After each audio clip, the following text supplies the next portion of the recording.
Today, I am going to talk about something that's been suggested here and there, and it's something that I think a lot about and have thought a lot about, and I think a lot of us, whether we're aware of it or not, it's something that draws us in to other players that we listen to. I think it's a concept. It's something that we can work on, practice, and become a little bit better at. And I have some suggestions. You're probably wondering at this point, what am I talking about? And what I'm discussing today has to do with phrasing. So if you ever listen to a favorite soloist or even a tune, like sometimes the melodies even can draw you in just based on the phrasing, you'll notice that there's things that you like, things that draw you in and catch your attention a little bit more.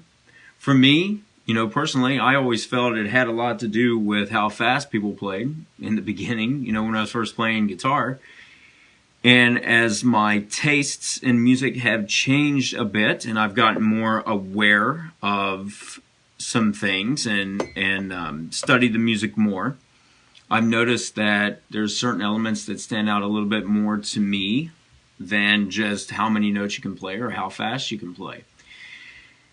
And I think that started to click a little bit more when I would listen to a few artists such as Jerry Rugginsy, Ben Monder, Jonathan Kreisberg. Those three were, I think, the three that really had me listening maybe a little bit more intentionally to what was happening. Because I think a little bit prior to that, my feeling was that really all you have to do is play a lot of notes and it's perfectly fine. But there was something about the music and their solos, and I'll throw one more in there. Let's throw one more. Donnie McCaslin. There was something about these people that caught my attention a little bit more, and it took me a little while, I think, to figure it out. And you know what? I'm going to throw one more. John Abercrombie. Had to throw in one more. I couldn't step away from discussing a few of those artists without mentioning him too, because he was one that had, I think, a big influence on me, because I remember listening to the music, especially with those guys I just mentioned, with Jerry Rugginsy, Donnie McCaslin, Jonathan Kreisberg, Jerry Rugginsy, Donnie McCaslin, and John Abercrombie. Had to get those in there again. Those people, when I listened to them, there was something that just stood out about their playing, and it was the phrasing. So that's something that I began to explore a little bit more, and I've had some ways to work on that I think has helped, and I have some thoughts, and I want to share those with you now. I'm going to discuss 6 different kind of related, there's a couple of kind of related ways that I've worked on phrasing or continue to work on phrasing, and some of these may be familiar to you. So let's start with this. When working on phrasing, one of the things that I like to think about, once you get a tune down, once you have the harmonic progression down, you've gone through with some basic exercises, one thing that you may want to start to do in order to break out of these patterns of playing a lick or a phrase that only encompasses like a bar or two, is to think, how can you phrase a statement that goes across, and maybe it goes to, a total of 4 bars. Maybe you're going across all 4 bars, which is kind of like the 2-5-1 licks that a lot of people learn in the beginning, I think. But you could do that, but you could also think, how can I phrase this so it's a 3-bar phrase? What if you went by 3 bars instead?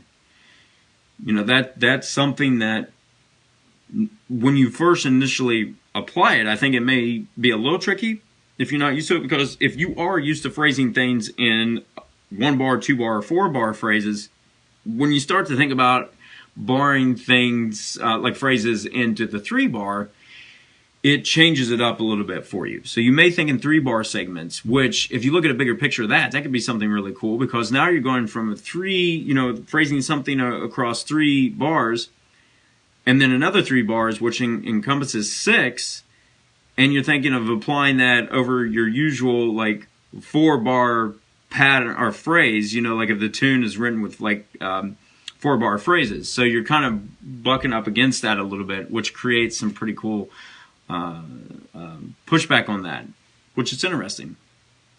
And I think that that's one of the things that we listen for when we listen to people is what's something that's interesting that stands out to us that potentially could create some interest for not only you, people you play with, but your listeners.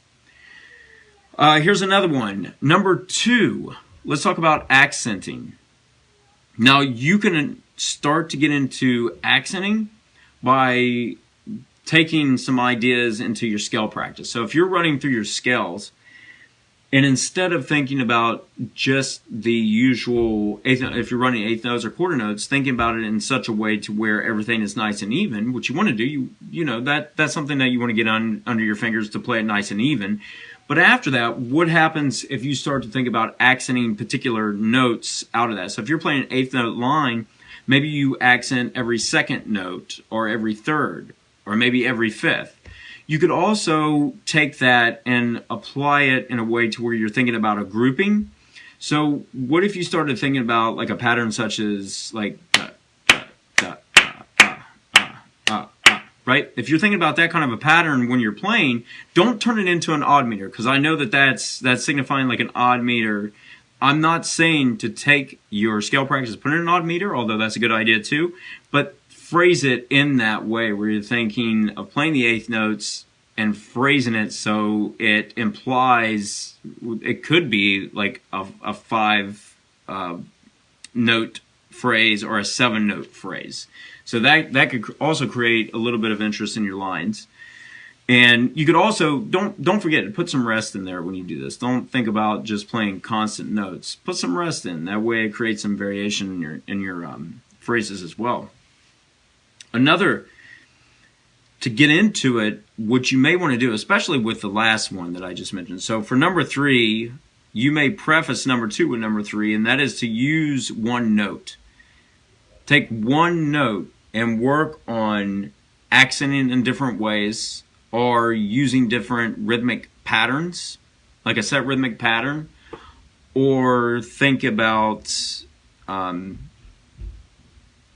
using a particular rhythmic idea, not a rhythmic pattern as such, but thinking about working on something such as hitting it to where it's a whole note, half note, quarter note, etc. Working on a very particular type of rhythm.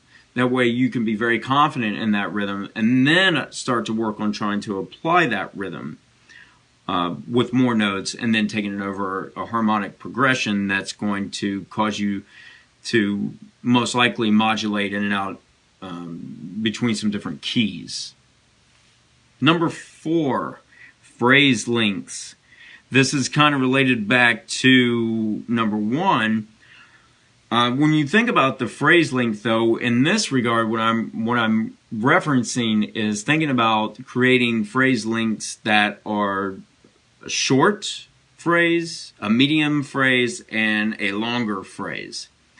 So in the beginning, I think this is something that we all kind of latch onto. In the beginning, that you could come into your solo with thinking about short phrase lengths, just short, like a motive, a certain rhythmic idea, and build upon that. Create something that's very easy to digest for the listener, yourself, your bandmates, and take that and start to build it to where now you're starting to work on a little bit longer phrase length, a medium phrase, and then build that to a longer phrase. And then maybe you interject some of these shorter segments in there too, or medium phrase length segments in there as well.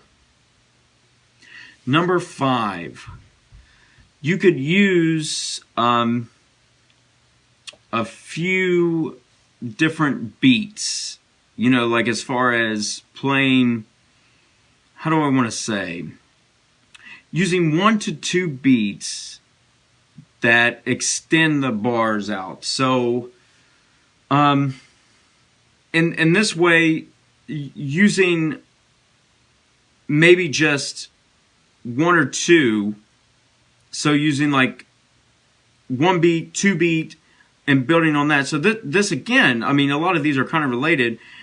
they have their own like little things that separate them out, but maybe you work on, this idea of like a short phrase length. Maybe you're working on a beat or two, playing something very sparse, incredibly sparse. And what this does, I feel, in practicing, is it gets you into the tune even more. If you're focusing only on playing on a particular beat, this idea is like, well, maybe I play on beat 1 or 2, 3, or 4, or maybe you're even playing on the ands of the beat, is that you're focusing on hitting the certain part of the beat and keep returning to it in the next measure. So you're coming back to it.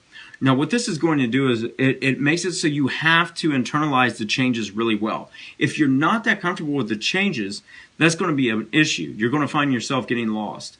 So what I would suggest you do is to take a very small harmonic background, take, a couple chords, 3, 4 chords, and work on something like this, where you focus on, maybe you're hitting beat number 2. Every measure it goes by, your phrase, it could be a short phrase length, and you apply it to the second beat. You start on beat number 2. You play your short phrase, and then the next measure you're playing on beat number 2, or on the end of the beats.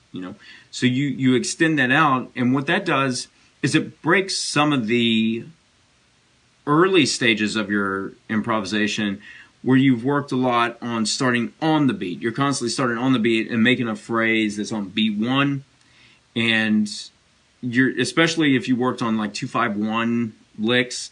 I didn't do a lot of that, so maybe that's helped a bit to where I don't always feel like I got to start on beat 1 all the time. But if you've worked on a lot of that kind of stuff, or even if you're running exercises where you're pushing yourself to hit a certain chord tone on beat 1, then this can break that, because now you're forcing yourself, hey, when beat 1 happens, I'm not playing. I have to wait until beat number 2 comes around before I can play. So that is, it's challenging. Do it slow. Do it without a metronome or any sort of backing at first. At least for me, that's been the best way to do it. And then start to implement a more set time. That way you don't feel so overwhelmed in the beginning. Now, for number 6, the last one on my list, odd meters.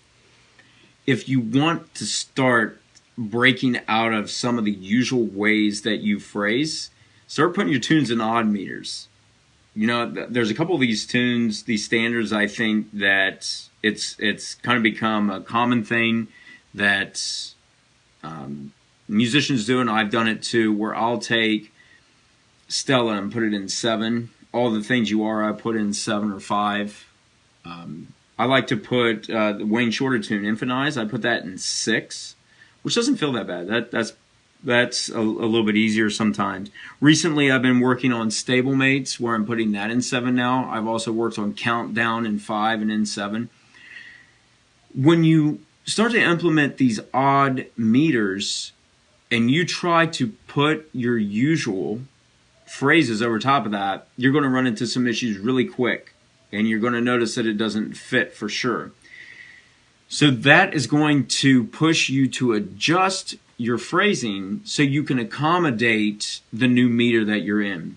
And once you work on some odd meter stuff, and I'm not saying that you got to be so focused on odd meters that that's your thing and you're going to go out and do gigs playing in odd meters. However, if you do work on these, even just in practice, you're going to notice that when you start to play over tunes that are in 4/4 again, that it feels really easy to play in 4/4. It doesn't feel very difficult anymore. And your phrases start to go over the bar lines. You're going to pass the bar line. You're not doing your 1 measure, 2 measure licks and phrases. You're playing over top of that, and you're noticing you're starting in all these different places. So implementing odd meters, at least into your practice, can help with your phrasing as well.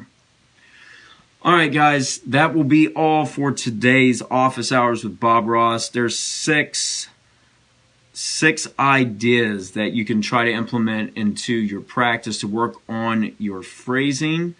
I want to thank all you guys for listening. Don't forget, there's lessons and courses on musiclessons.com you can check out, and I do address a couple of these things in there. I want to thank all of you for your support again, and I will see you or talk to you next week. Thanks for listening.